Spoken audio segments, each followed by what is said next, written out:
ലോകകപ്പ് ഫുട്ബോളിന്റെ ആരവങ്ങൾ ഉയർത്തി മീഡിയ വണ്ണും മാധ്യമവും SBTയും ചേർന്ന് സംഘടിപ്പിക്കുന്ന സോക്കർ കാർണിവലിന് കണ്ണൂരിലെ ഫുട്ബോൾ ലോകം ആവേശോജ്വലമായ സ്വീകരണമാണ് നൽകിയത്.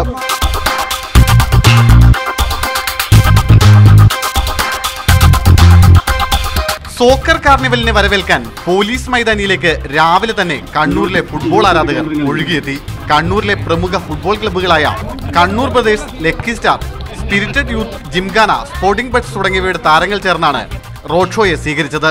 ഇവർക്കൊപ്പം വെറ്ററൻസ് ഫുട്ബോൾ അസോസിയേഷന്റെ പ്രവർത്തകരും ഷോയെ സ്വീകരിക്കാനെത്തിയിരുന്നു. Gulf Madhyamam editor VK Hamzabas, all India football federation മുൻ secretary PP Lakshmanan, olympics association president CH Aboobacker Haji തുടങ്ങിയ നിരവധി പ്രമുഖരുടെ സാന്നിധ്യത്തിലായിരുന്നു ഷൂട്ടൌട്ട് മത്സരത്തിന്റെ ആരംഭം. നല്ല തുടക്കമായിട്ടാണ് എനിക്ക് തോന്നിയത്. ജനങ്ങളിൽ ഈ സോക്കറിനൊരു സ്വാധീനമുണ്ട്, അതൊന്ന് ഊട്ടിയുറപ്പിക്കാൻ ഈ മാധ്യമങ്ങളുടെ കൂട്ടത്തിൽ മാധ്യമം ചെയ്യുന്നത് ഒരു വലിയ കാര്യമായി ഞാൻ കാണുകയാണ്.